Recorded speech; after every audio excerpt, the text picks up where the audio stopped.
Hello and welcome back to another episode of the Sketchwave, our weekly show where we talk all things digital art because we're both digital artists here on YouTube in the Procreate space. My name is Joel, otherwise known as JoelCreate, and my co-host of always is the one and only James Julier. How you doing? Very good, thank you. Very good, thank you. Busy week. My car broke down yesterday, but it's all been sorted. It's all been fixed at the garage. I needed my car this week. I've been doing a tutorial, and it's not very close to home. So yeah, I've been doing that all week in a school for a friend because I used to be a high school teacher. I did a couple of murals in the school that I worked at, and yeah, one of my friends asked me to do a mural in her school. So that's kind of what I've been doing for the last 2 days anyway, and probably the rest of the week. It's a very cool piece as well, like the design of it and the mixing of different animals and the elephant with an octopus as well. Thank That you. something that must be really fun for you as well, because it's something a completely different area and space compared to your Yeah. landscapes. I just love the scale of it, being able to work on such a huge canvas, and also it's going to be a canvas that people see on a daily basis. It's going to be I don't care whether it's admired. It's going to be impactful on the kids and the teachers and any visitors. It's going to be there, and it's going to be seen by probably thousands and thousands of people over the years. So it's quite satisfying to do real tangible work that is going to be in kind of spaces that people exist in. I quite like doing that. I like the idea of it as well as the actual doing of it. But it is fun. I'm using like an acrylic marker pen at the moment, which has very much like the way I'm using it is kind of like a pencil. So I'm doing like cross hatching and shading in much the same way that you'd use perhaps like a biro shading or pencil shading. So I will be adding color, acrylic paint. So a real kind of, reverting back to traditional mediums, which I'm enjoying doing quite a lot of in my spare time at the moment. So how about yourself? Awesome. How many hours are you in so far?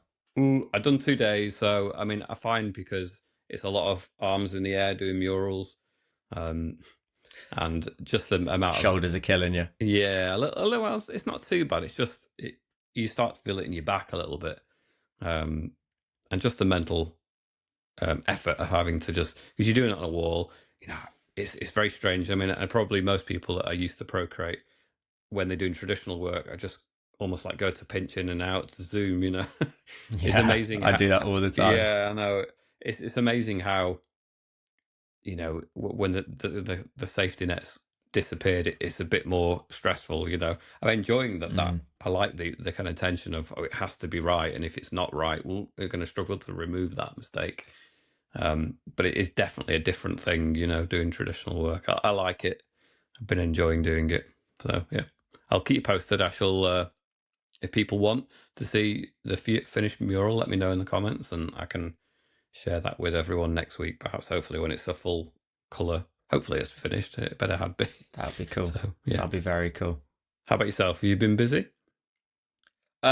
Just a pretty standard week, really. There's a lot of sun at the minute, which I'm absolutely lapping up, and just garden work, really. To be honest with you, just tidying up, just doing all the things that I've been postponing for so long, and it doesn't make any sense because it's absolutely red hot. So you're just doing it in like the hottest conditions you could possibly pick. But yeah, just a lot of quite boring stuff, really. I mean, I don't mind in the gardening, really. I love the kind of finish when you're done with it all and it's all nice and tidy and it looks great. And then you stare at it for a couple of days afterwards, and then a week later you lose the love of it and it's gone again because you've got to go tidy it up once again. So, yeah. And you're in the just standard stuff, really. And you're in the south of the UK, so it's extra good weather there, isn't it? Much better than where I am in Yorkshire. So yeah, you get a peek through occasionally through the grey above, and there's a bit of sun, and that's it, really. But no, it's absolutely red hot, and I'm really enjoying it. It's great, and the dogs are just out in the garden with us as well. So good. So just like we've done in previous weeks, we're going to go ahead and take a look at our previous YouTube tutorials.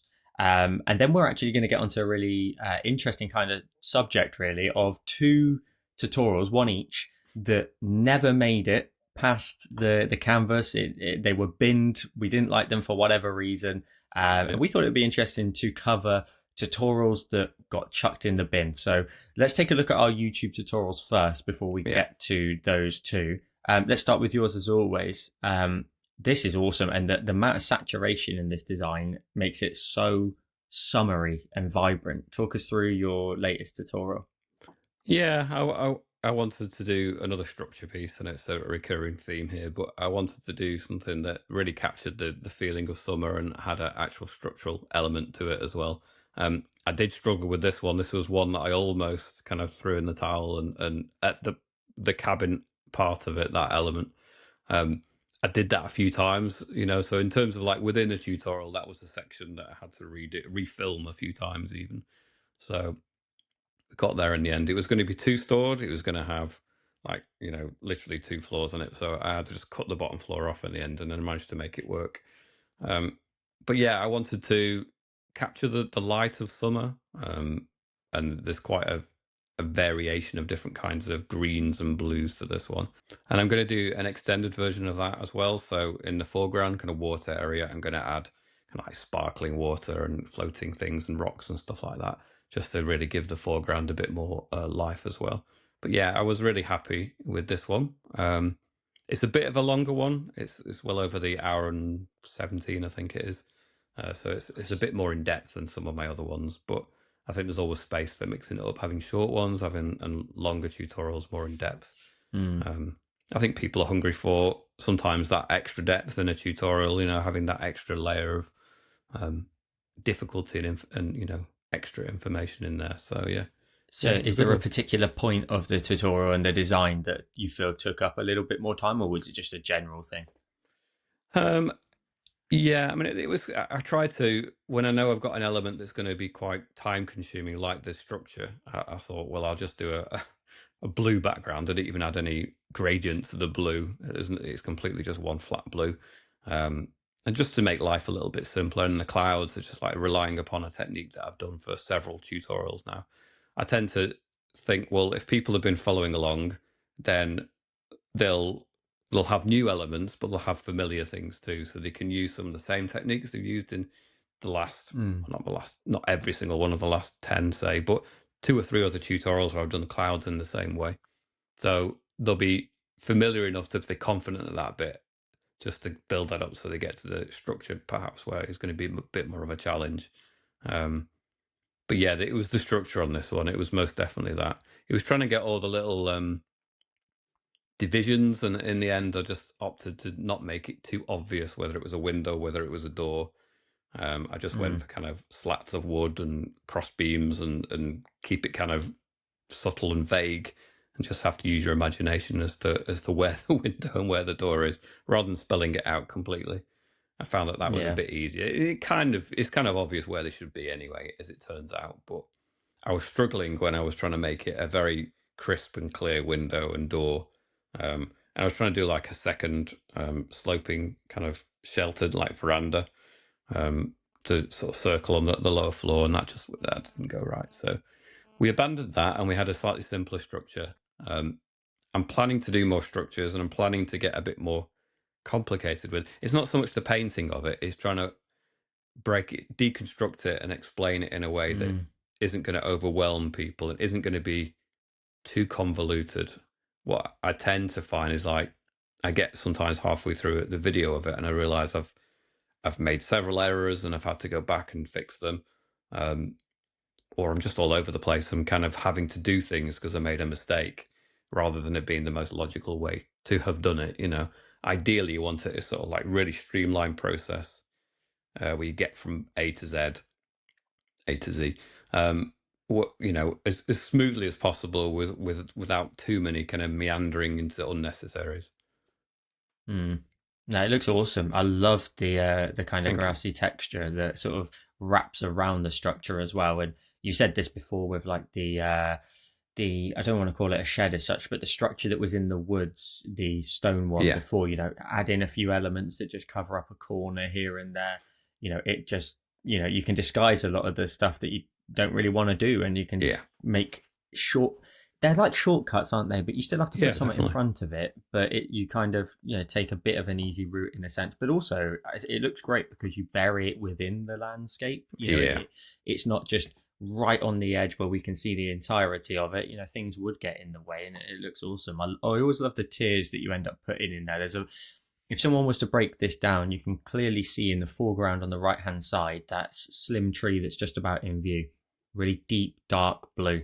Then we get the trees right beside the actual structure, slightly lighter, the blue in behind, it's getting a bit more faint, and then obviously the blue right at the very back. So that's just a very common rule for a lot of people to understand, is that you'll get a lot more contrast the closer you are to an item or a subject, whatever it may be. And as things start to drift away towards the back of the scene, you're going to get less saturation, you're going to fade that color out quite a bit more. It's going to get a little bit lighter as well and start to take in a lot of the color of the sky.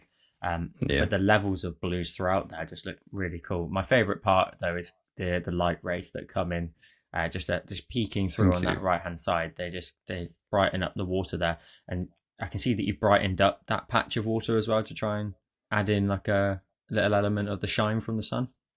Yeah, I think it probably needs more of that. But if I'm going to do more of that, I'm going to have to introduce like sparkles and ripples on the water surface. So I've kind of opted out for that, the main tutorial, and I will focus on that in the extended one. Yeah, it was like an hour and 17 already, so I felt it. I'm looking forward to seeing the extended version. Yeah, I'm kind of hoping that will come out successfully. It's a bit of an unknown yet. I haven't tested the theory, so hopefully it will. But yeah. So tell me about your most recent one, because I looked at the mountain that you've done, and it reminds me of a conversation we had a couple of videos ago, a couple of episodes ago. And I'm curious, did you use the same brush and the same kind of approach on this mountain? Yeah, it was another case study for my palette knife brush, just to do another mountain. I always really enjoy them, and the fact I got a brush that I feel gives off a really cool amount of texture to it, the level of like granular, the level you can get very granular with it. Sorry, is what I'm trying to say. Or you can just allow it to be quite a large brush, and it still does quite a lot of the work for you. And that's not the point necessarily that it does the work, but the texture it gives off, I just really enjoy it, and it's got a little bit of that painting feel to it as well. Definitely. The palette is a bit all over the place in terms of colors, in terms of like cool and warm tones, but it was like a sun setting somewhere way over in the distance, and I really wanted to try something which I've not done before, really. That really harsh of lighting, in a sense that the mountain's getting kissed by either the sunrise or sunset, whichever one the person decides it looks like, but the sun hasn't quite risen over something yet to the foreground and a little bit of the midground. So they're in the dark, they're a little bit more blue. And so for me, it was fun to try and just experiment with those kind of lighting styles. Sometimes we can make something that's fairly generic from front to back. The lighting applies to the majority of the whole thing, but I wanted to just sort of shine onto the side of that mountain, the main one. And again, just have some fun with it. And something I actually did with the mountains in the background was keep it very simple, because you had a tutorial that we looked at. I think it was in the top 5 favorites. I think it was a mountain design, and the way the details are in the background, and I just used a soft airbrush just to try and give off the impression of some sort of converging and some sort of elements of the land, the flow of it, how it makes its way down. So I had fun with that in that aspect as well, trying something different. The forest, we drew like a bank hillside for it, and then drew in just the tops of trees. And then I didn't want to get into drawing a dense forest in any way. I personally don't really enjoy it, but it is something that I need to do more of because I need to practice it more. But it was just using 4 colors. Started off with adding light green tones to the top, and then dark toning from the bottom, and then overlapping them again, but with the brushstrokes going in an upward vertical way. They gave off a bit of an impression that there were trees in there, but you couldn't really make out the structures of them. I wanted to keep it a little bit looser, to be fair, as well, just like the forest, and not get too granular with it. One thing I really enjoyed with this, which I actually want to do again, is the mountain, the main mountain. The right hand side's got a big sort of green haze at the bottom, and actually if I took that hillside away, the dark one in the middle, in behind there, we spent a lot of time adding in trees, just tiny little dashes up, vertical motions to add in like forest making its way up, which to me made the mountain look even larger in terms of its scale, because the trees were tiny. So I want to do that and revisit that concept again of just adding in not just necessarily doing snowy mountains, but doing forest covered ones, especially towards the Yeah. base and how it flows into the land. So yeah, and then using the same brush for a lot of the details at the front, the foreground rocks as well. It's got a lot of kind of depth from start to finish. I could definitely Looking at the revisit it water, and change I a really few like the colors. little sparkly bits on the water as well that breaks up the surface there, the tension in the water. I really Mm. like the look of that. It looks very naturalistic. In fact, the whole image, the color scheme, the palette, the textures look very. I'm just looking at it now. I'm not. I'm looking at my phone because I'm looking at Joel's image. I'm not being rude. I'm not. Everyone just thinks you're somebody. you're texting. Yeah, You're on no. TikTok. I just don't have another screen to look at. I've not got a complicated desktop setup. But yeah, no, I'm looking at it and it looks very, very naturalistic. I think the color scheme is really nice. I really like the water and the stones actually in the foreground. I think the textures and the kind of approach to that is really successful. I'm kind of looking at the Yeah. water now, thinking, yes, that's what I should do with my water for my tutorial. But yeah, no, it looks great. Yeah, I'm That's impressed what with that. It's a nice Bob one. Ross used to do all the time. That something like that, just using a bit of white on a palette knife and would just scrape Yeah, across the edge of the land, wouldn't you, to separate it? Because sometimes when you do a reflection, you need that to kind of just tell your brain exactly where that piece of land yeah, ends and where the reflection begins. Sometimes it's a little bit weird to look at without it. And I love the one.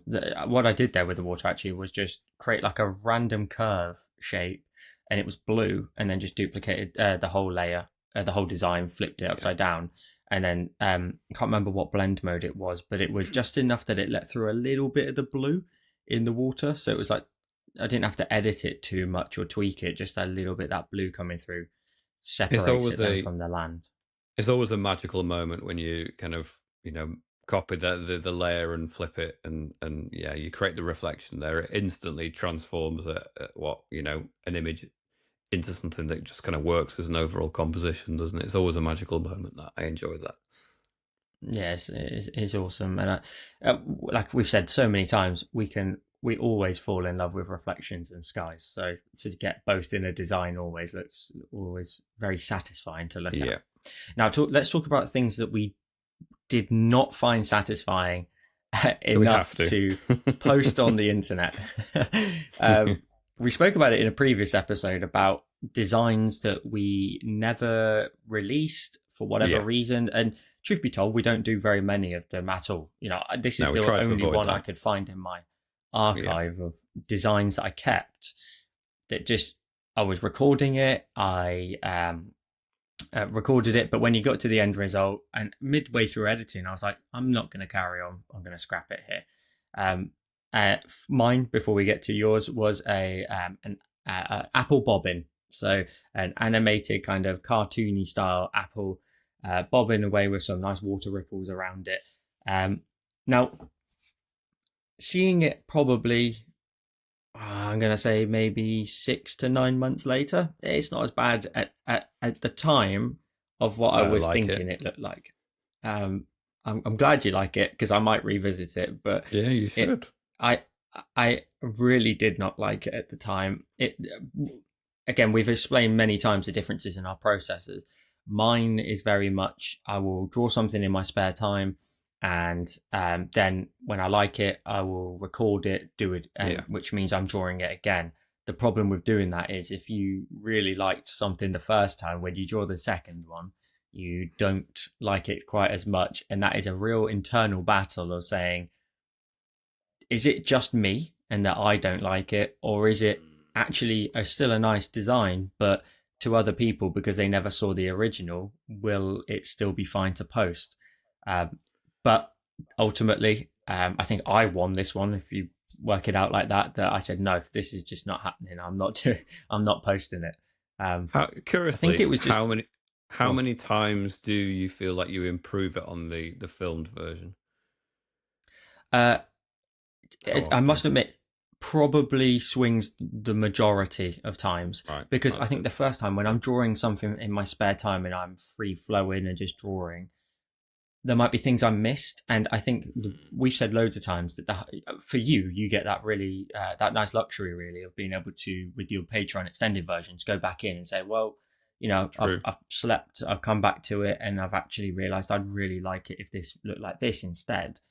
For me, a lot of the time when I'll take all my screenshots, they'll be on the screen in front of me here, and I'm drawing, and then I'll notice that, oh, I've not actually added a shadow there where maybe actually one could apply, or that was actually really too strong, or texture was too much, simplify Yeah, it.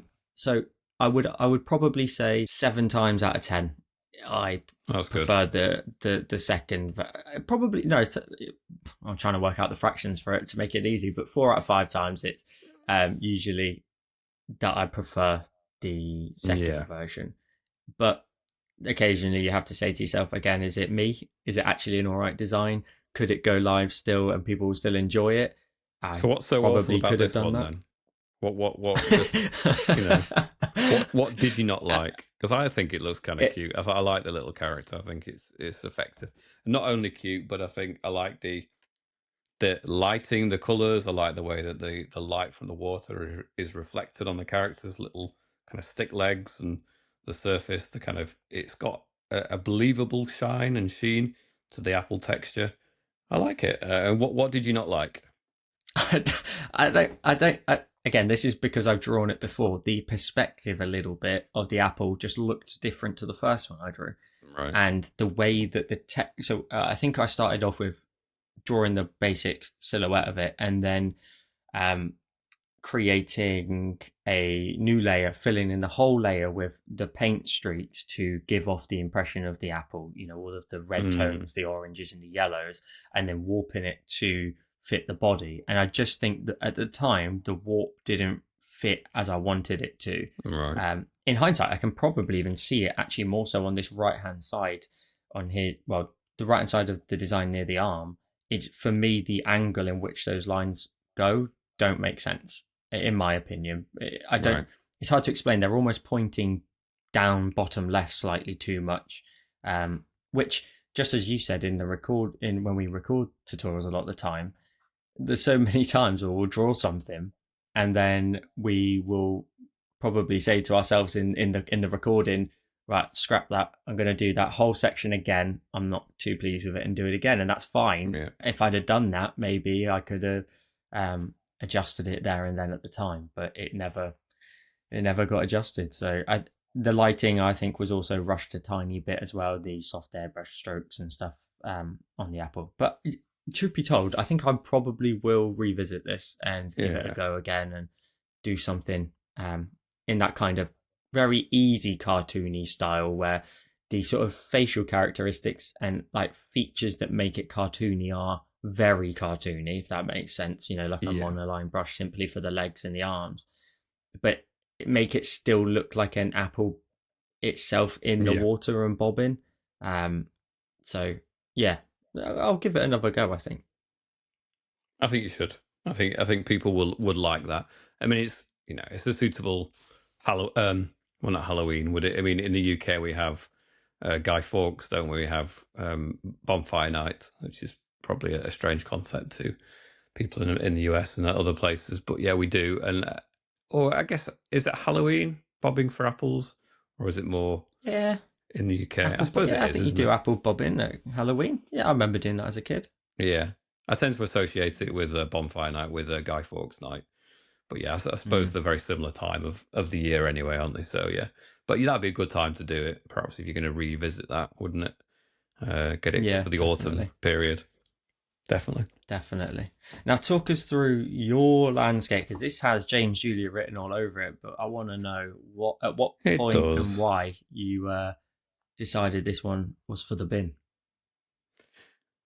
I mean, overall, I felt it was a little bit too saturated to begin with. I felt like the color palette had just been pushed a little bit too far, and I changed this one for one that was much more naturalistic, much more muted colors in the end. And I just got to a certain point, and it wasn't just the color palette. There's a section. There's three. Well, there's four. There's the distant mountains, and then there's something off at the right, which is slightly closer set of mountains, and then there's another layer of trees, and that layer just looked like cloud almost. It didn't look dense. It all looked too translucent, I couldn't figure out how to make it just have it sit right in the landscape. It looks too light in certain places, and the shadows of it look too dark over at the right, and it just didn't work. I was kind of ignoring that and thought, well, I'll struggle on and I'll stumble on through it anyway. And then I got to the rocks, and I just realised I was struggling with the rock on the right. There's one that's sort of like the, not the middle, but about 2/3 of the way down on the right. I started to do the rock textures, and because I was struggling with it and it wasn't looking right, I knew I was going to struggle with every other rock beyond that point. So I just thought, well, I'm going to have another hour, an hour and a half of filming myself struggle with rocks, and I just thought I don't want that pain, So I gave up on So that. you're That mid venture. recording at this point, and you Oh just said, yeah. "I'm done." Yeah. Oh, I spent ages on that. Really, I must have spent over an hour and a quarter on what we see here, but I knew I probably had another hour or more trying to wrestle with those stones and rock textures to make it look half decent. And then overall, I just sat back and looked at it and thought, well, the colours are too bright, and I don't like it. So I scrapped it. And it was one of the rare. This is probably because I did it earlier than I would do normally. Often I'm doing the videos quite last minute, almost. Sometimes not quite, but sometimes the day before or even the morning of upload. And that was one where I started it a couple of days before. And I think knowing that I had the luxury of time, something in my brain and just started to do the wrong things. I think sometimes I need the pressure of a deadline in order to focus my energies better. Because then the second tutorial that I did which was slightly different. Well, very different really, and that went a lot more smoothly, and it was more on point. Whereas I think when I know I've got the luxury of time, there's a little bit of me that just goes, blah, it doesn't matter, and things started to go wrong. So, yeah, that was an example of it. I mean, I don't hate it. I look at the image and I think, well, it's okay. There's elements of it that I like, but I don't know. I think if I redo it, I'll go for something slightly more muted. I know that some of the colours I've been using are a little bit more like Studio Ghibli or anime style colour palettes, but I felt that there was just something a bit garish about the colours in this one. It was neither anime enough or realism enough, and it sat awkwardly in that kind of middle ground where it didn't quite know where to live. So I don't hate it, but yeah, I didn't like it, and I decided it was too much hassle and work to carry on with something that actually I wasn't going to like ultimately. So it was one to abandon. It happens. So because of our processes are different, I find it fascinating. On the Sunday, because obviously your tutorial comes out on the Sunday as well. So it's shoot, edit, upload, release all on the same day. Yeah. Is it Often. On the Sunday? So when you're doing the recording, is there ever any sort of like worry of like, or the pressure basically of I've got a couple of questions. Basically, is that do you ever feel as if, oh, I tell you what, that wasn't what I wanted to do. I'm going to do it all again, and then you've got even more of a time crunch. Like, does that ever happen? And two, it can't happen do you at that ever, point. if the pressure, if you didn't like it, I guess you'd go back in again and just record it there and then straight away again, or is that ever happened? I think knowing that you have no choice but to keep going means that you figure it out. I mean, I think part of what I was trying to say just a moment ago was when you have the luxury of time to go, well, it's not working, going to give up, then I give up. Whereas when I don't have that luxury of time, then I have to stick with it, and I just have to make it work. And actually, most of the time, it is possible to make things work. It's the giving up that is the problem. It's the throwing in the towel and saying no, it's not working, because most of the issues I've just described there are fixable. If I knew I had, if I abandoned that, I wouldn't be able to refilm it. Then I would have persevered through it, and I would have found ways to ameliorate the problems with it. But I had the luxury of time to start again, so I did. But normally on a Sunday, if that's when I'm doing it, which often I am, then yeah, I just have to stick with it, and it does sharpen my mind. I get up early. I'm filming sort of 6:30 or 7 in the morning, so it's an early. Really? It's not that early, but it's, for me, that's quite early. But I need to do that. So if I finish by 9 a.m., I've still got another 4 hours worth of time, 4.5 hours at a pinch to edit it and get it ready for starting to upload. Because if I haven't finished editing it by 1 o'clock, then we've got a problem. And sometimes it has happened that I've posted things a little bit late, because people probably don't know is that we have a time frame on YouTube. We have a window where it's optimal to upload, and for me, it's calculated based on American Eastern Standard Time.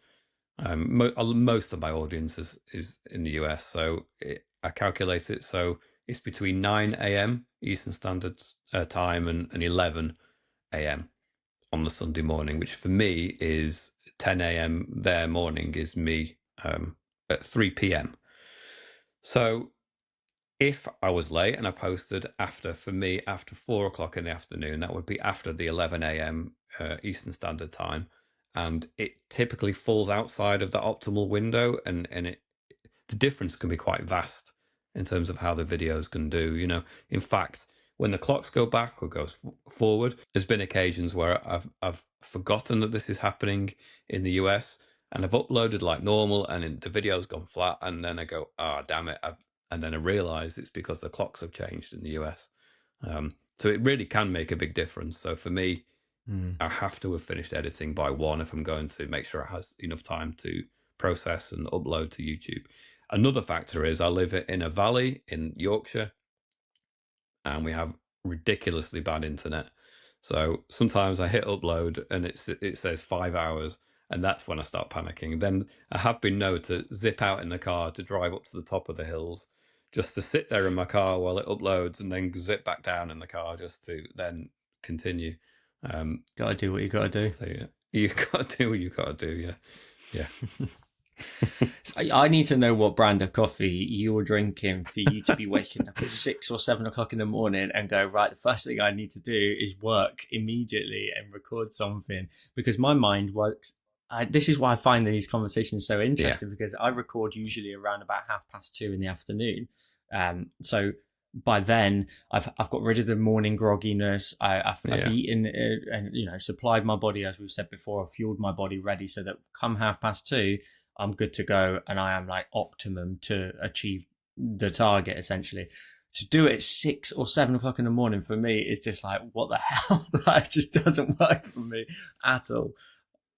I find it better then. There's something, I don't even eat much in the morning. I have caffeine when I get up, but I don't eat much. And, my routine is just to crack on. And then I don't really eat or stop and do very much until it's uploading, at 1:30 or something in the afternoon. I get up in the morning and it's a kind of panic state until 1:30 when it's uploading. But I'm fueled off panic at that point, I think, is what I'm fueled off. And that's what seems to be what motivates me in ultimately, is knowing the dread and the fear of missing a deadline. It's not really motivation, it's fear. I mean, I guess that's a motivation in itself, isn't it? It's not I don't have any organization. That's my biggest weakness, is that I struggle with organization. I have ideas and I have inspirations and I have motivation, but then sitting down to actually get on with things, I find a very big stumbling block. So I need a deadline, and I need the fear of missing a deadline, which is what YouTube is, and that fixed time on a Sunday is really given to me, and it's given me the ability to work to a regular kind of format. I know it has to be done by this time, and it has to be done every week, and it's enabled me to develop a lot more structure. So it's actually benefited me in many ways. Have you ever missed you're a very Sunday? organised, aren't you? So sorry, I didn't catch that. Have I missed a Sunday? I have missed Sundays, but not as a result of that. It's been because of other factors, and because I don't have a stockpile of tutorials ready. So if I get ill and I'm not able to film, or there's I don't know, I can't think of what the examples were now, but it's mainly illness. There's times when COVID times where I had COVID, and I hadn't got any backup tutorials already recorded and edited. So I gave myself a week off a couple of times. I can't remember whether I've done it this year at all, but maybe I did earlier in March, perhaps. But it doesn't happen very often, thankfully. I'm not ill very often. I should be more prepared. I know that you're very good at this. You have a stockpile of tutorials there waiting to pull the trigger on, to cater for all eventualities, but it's just not the way that I seem to be able to work. I really do envy that. I do wish that I could be better organized, because I know it would be better for me and better for my family. Um, and probably better for YouTube as well. But it just never has worked. I feel like I'm in therapy now. Well, for me, it's more a matter of that if I am prepared ahead of time, and most majority is Patreon, because I can render those videos, upload them, and they're just sat ready to be released as and when they need to be. One, I know that the responsibility that I have to those patrons is taken care of, and I am ahead of myself, and I put a lot of pressure on myself to make sure I'm fulfilling my obligations. And we know that when it's community driven, they'll be nice to you if you are ill. You're ill. It's as simple as that, and they'll be kind and not be like, well, you actually owe us one more, by the way, because you missed that one time. Yeah. So Patreon, I'm always scheduled ahead, but YouTube is usually like I'll record usually on the Monday, like this week, for the following Thursday. So we're always a little bit in advance. But it's more that I think the way I tend to do it is that I try to be kind to myself in that way. Like, although I'm working hard to make sure you're ahead, if you're just having an awful week, or not, it doesn't have to be a negative thing. It could be that there's just something happening all week long. You just don't have the time, rather than be stressed and pressured about it, which ultimately for me wouldn't result in very good work. You just take that weight completely off of you. And if I have a day where I go, do you know what, I'm absolutely shattered today, or tired for American audience potentially who don't know that word. Is shattered a UK thing, or is it knackered? I'm sure it's universal. Well, knackered is a knackered UK, is definitely UK. Yeah. But yeah, if I'm knackered, I will just say to myself, no, I don't need to do it. You've done your work this week. For me this week, having recorded again yesterday and doing the show today, I've still now got 3 days that opens up the rest of the week to either do an extra do a Patreon tutorial, and then maybe do another one, or even do a video for my second channel, and so on. So I can't imagine your Sunday. I'd love to be in your mind on that day to see how that all works. I don't think you'd love it. Interesting. I don't think you'd love it. No. It is stress. I do put stress upon myself. I do realise that. One day I aspire to be as organised and as kind to myself as you are to yourself. I need to work on myself. I do.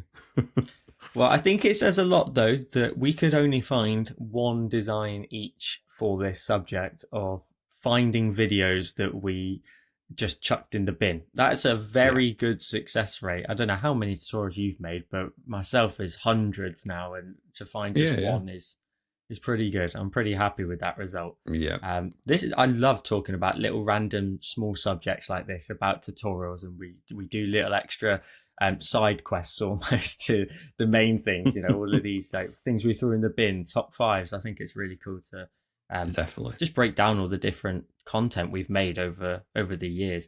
One thing I want to say as well before we kind of wrap up today's episode is, at the minute there is so many awful things happening in the world that you can't escape from in the news and stuff like that. And I'm so grateful to have something and a community as well in this space. That the space itself is just it's like going through the wardrobe into Narnia. It's going Alice in Wonderland. All of those different scenarios you can think of. It's just a real escape. It's a wonderful thing that we all have, and it's also something that we can work towards and grow and do better on. And I'm very grateful for that. Again, with all of the bad stuff in the world, it's amazing to have something we enjoy so much. And for you, your lively, your mortgage and everything like that, and everything that's taken care of by doing something so fun, so creatively, expressive as well. So I'm feeling We very do live in grateful. I was thinking about it earlier yeah. today. We do live in a very positive space, don't we? Really, it's all positive. I mean, I can see that, you know, if you did a topical YouTube channel and you were talking about news events and, you know, current events and political things, then you're always going to be on the cutting edge. And we aren't necessarily on the cutting edge, but I think it's a nice retreat from the rest of the world, isn't it? A nice escape from it. Um, yeah, and I do enjoy it. It is good for our well being to be in a space where, I don't know, we do get the odd negative comment, but it doesn't happen very often, does it? You know, most of the comments are really encouraging and supportive. And as much as we are giving to our followers and we are teachers and we, you know, we give what we can, um, it comes back to us as well, doesn't it? We get a lot of encouragement, a lot of support and love, and it. I say it in my tutorials, you know, in terms of the financial support of Patreon, but more than that, it's the encouragement and people supporting you in what you do and appreciating it, you know. And I think it makes a huge Yeah. difference, um, just to keep you going. And I think since we've been talking as well, we've got that kind of interaction, and you know that's really positive and really drives us both forward as creators, just bouncing ideas off each other.